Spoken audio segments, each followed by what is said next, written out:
Hello everyone. So this week we're going to be doing yellow and black. We're going to be doing winter landscapes. It's going to be atmospheric pictures, so they're going to be from light in the background to darker at the front. So we're going to use different techniques, and we're going to do some trees and some backgrounds. You have some reference photos which I'm going to show you, which can give you some idea of what we're going to do. So this is, oh, the lights a bit, that's it. So this shows the dark and also the lights in the background, okay, and how we can create that, the trees, okay. So that's what we're going to do, and we're going to use Payne's grey. So if you've seen the previous video, you'll know that with Payne's grey you can mix Payne's grey. You can buy it like this in a tube, but you can also mix it, okay, so you can make your own Payne's grey. This one says that it has got pigments PB29, which is ultramarine blue, and PBK7, which is carbon black. So they're the two pigments that are in Payne's grey, the golden variety. So the golden will be different to Winsor and Newton and Dale Rowney and all the different makes. So they've all got different ingredients and they're made by a different recipe with different pigments. So if you look at the previous video, it will explain the different pigments that are in Payne's grey. So we can use this, which is fine, but we're going to make our own one because I think that you need to know how to make it. So what we're going to do is we're going to do a colour chart. So this is going to be our colour chart.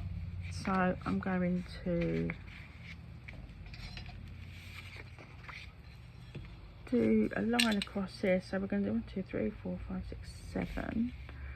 I don't know if we can get 7 in here, so I think we'll do 5 and 2, or we can do 3 and 3. Let's have a look.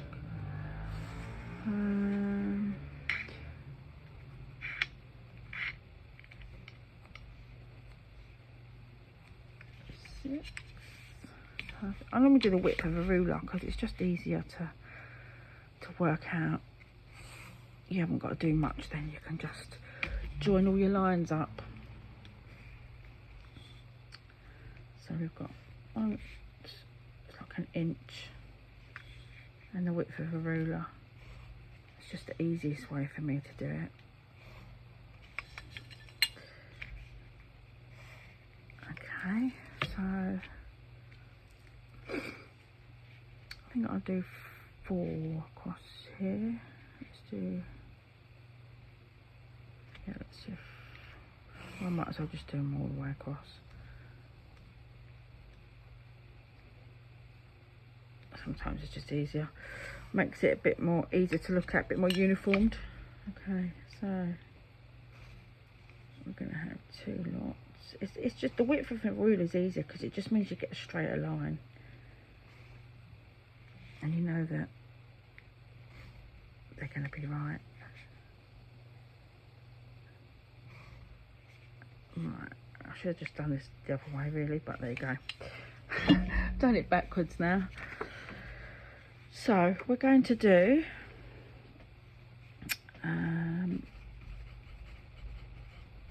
Payne's grey, and we're going to use ultramarine blue and burnt sienna. So we're going to mix it on this piece, and then we're going to paint it on this piece so you can see what we're going to do. So we're going to start off with ultramarine blue.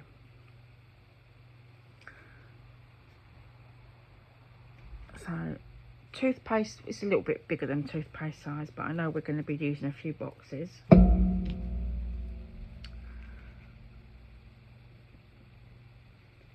That's it. So this is Winsor & Newton, and the other one's Winsor & Newton. They're both the same. Artist acrylic colour, so they're very similar. Right. So I'm going to wet my brush. Make sure you've got a cloth so you can pinch your brush when you need to, when you clean it, when you wipe it. Okay, so I know the light's not great. I've got a ring light up here, but I've got a main light above my head, and it seems to cast shadows, which is really annoying, but I'm sorry, but I'm stuck with it now. Okay, so ultramarine blue, here we go. So we can colour swatch out ultramarine blue. Alright, there we go.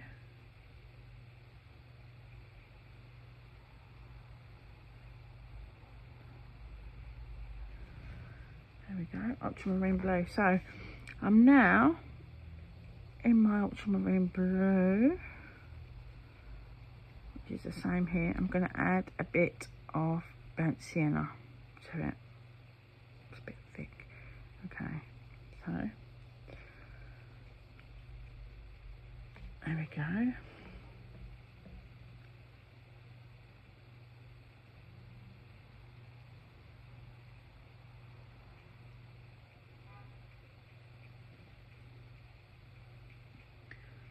There we go.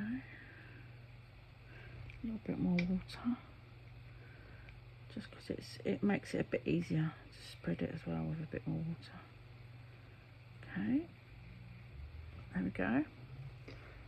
So that's better. Right, so let's add a bit more burnt sienna. So this is going to look a bit more brown than it is blue.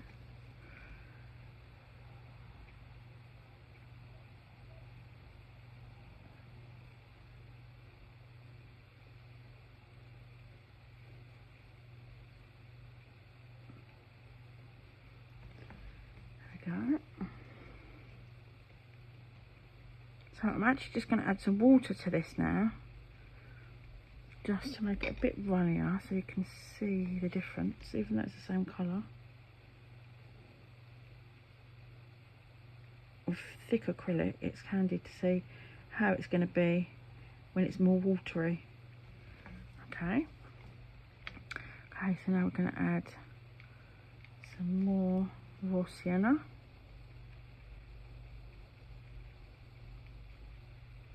Okay, so there we go.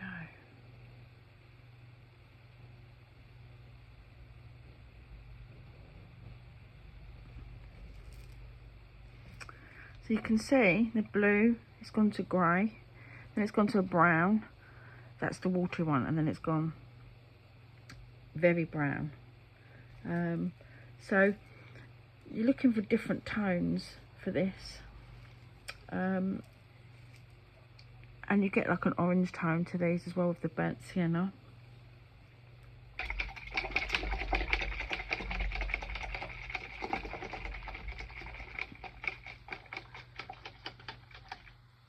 So I'm washing my brush. So I want to also add some white to this as well, just to show you what the difference is when you add white. So let's put some white on here. Okay. I don't know what, the lid wasn't on that. I've got no idea where the lid is. Oh, here it is. This is a white gouache. Right, titanium white would be better. So I'm going to mix this colour again. So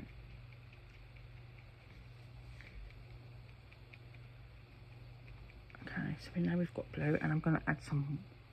Actually, I'll put it on. Do it while it's on there, so you can see the difference. A bit more water. Okay, so this is ultramarine blue. Okay, and then we're going to add some white on top. This changes the hue of the colour. It doesn't change the colour; it changes the hue. Okay. Pinching my brush. Right, okay, so I'm now going to add some burnt sienna again and create this box. Okay, so this was our grey box. Okay, so look, here's our bluey grey. This is like the stormy greys. Payne's grey is all good for storms. You know, for the grey kind of colours that you, atmospheric colours really. It's very popular with painters. Okay, so I'm going to add white to this. So it's changing the hue from a light grey to a light grey. Okay. Wash my brush. Pinch my brush. Right, so now I'm going to add some more burnt sienna to this. I just need a little bit more blue. That's it. Right. A little bit of water. That's it. Right. So this is the brown, and it has got the ultramarine blue in it slightly, which makes that a bit darker. So now we're going to add some white to that.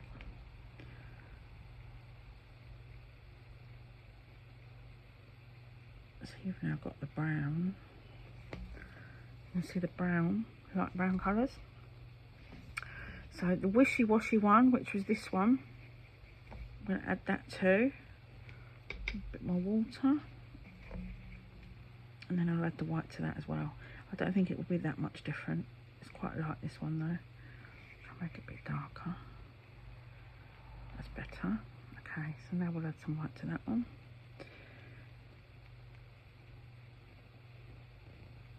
It's a little bit, it's a slightly different shade. Right, so then we've got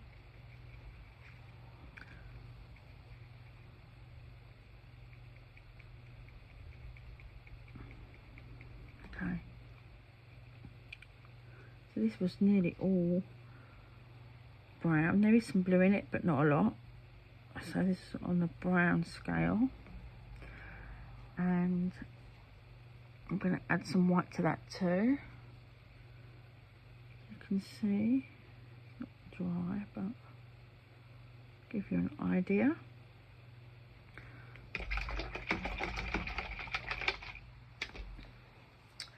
So this is your colour swatch now. So as you can see,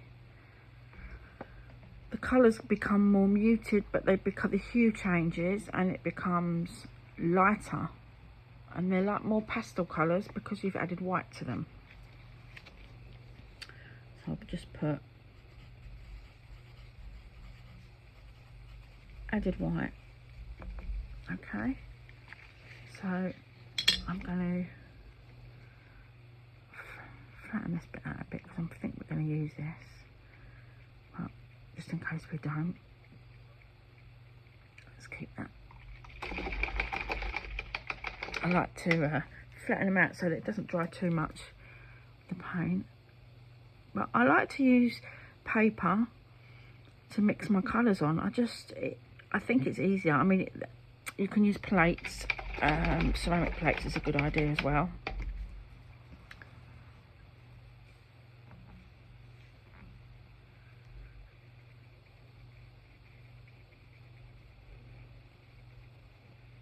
It's good to see the colours as well, to know you've just used them colours and you know what is actually on the palette. So you know you've only used ultramarine and the burnt sienna, so you can get lots of different shades. That's with the white. Scoop some blue, or put some blue there. So you will get lots of different shades.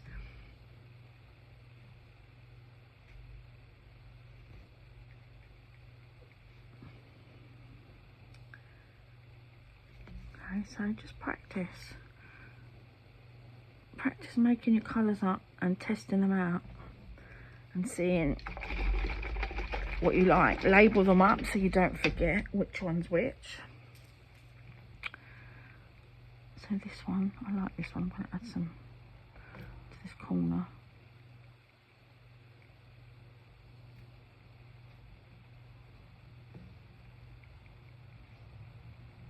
This is dried, so it's not actually blending as well because it's dry. So acrylic, when it dries, you can't re-blend. You can just add to the top of it. So let's just gonna paint this one in because I've got this paint left, so I'm gonna just use it for my colour swatch. So come right down what it was. So I've got 2 colour swatches now. So rather than wasting paint, you can do it like that. So right, we've got 2 now. Okay, so that's really cool. So these can go back into our books when we've finished. So you've now seen that you can do Payne's grey. You can make your own Payne's grey. So once you make your own Payne's grey,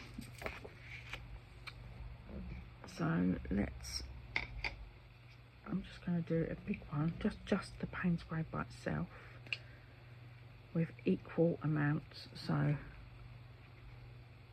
going to do blue, fancy enough, and I'm going to mix them both together on the, as they are together in one big box. Okay.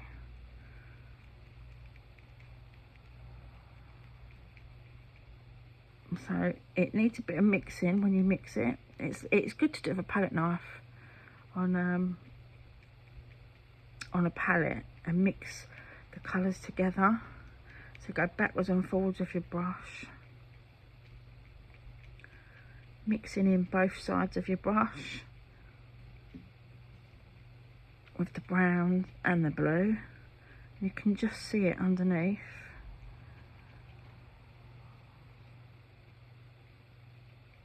That's it. So when we do our atmospheric pictures, we're going to use different shades of this. So you can lighten it with water, or you can lighten it with white. So I'm going to lighten it with white.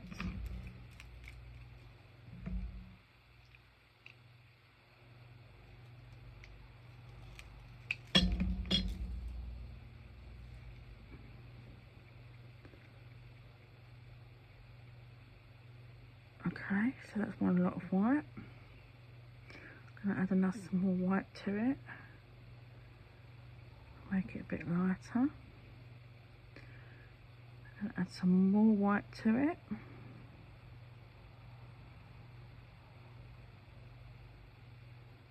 And some more white to it.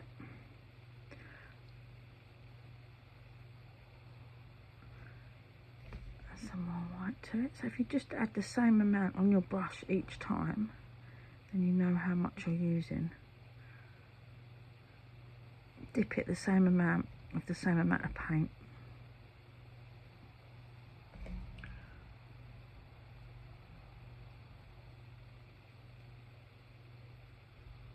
So look, we've got 8 colours so far.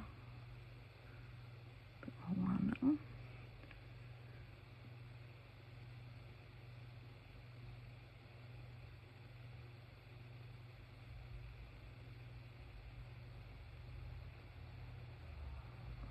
So look, that shows you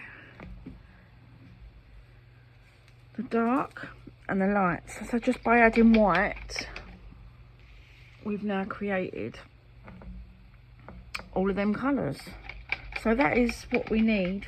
Our Payne's grey, that's the Payne's grey that we're going to need.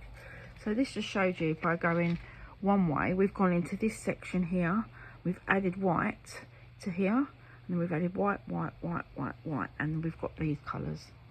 So these colours are from just this section here, not the brown section, but the grey section. So you could then create these colours again and do a colour swatch for all of these and create even more colours. So it's good, this needs to dry, but you can see that that's where the light is. Okay, so that's what we're going to use for our atmospheric pictures. I'm going to leave this here, and then I'm going to start the video of doing the actual picture, the painting that we're going to do now we've done the colour swatches. So do your colour swatches first, label them all up so you know what they are, and then we'll be ready to start. So I'll see you in the next video. Bye.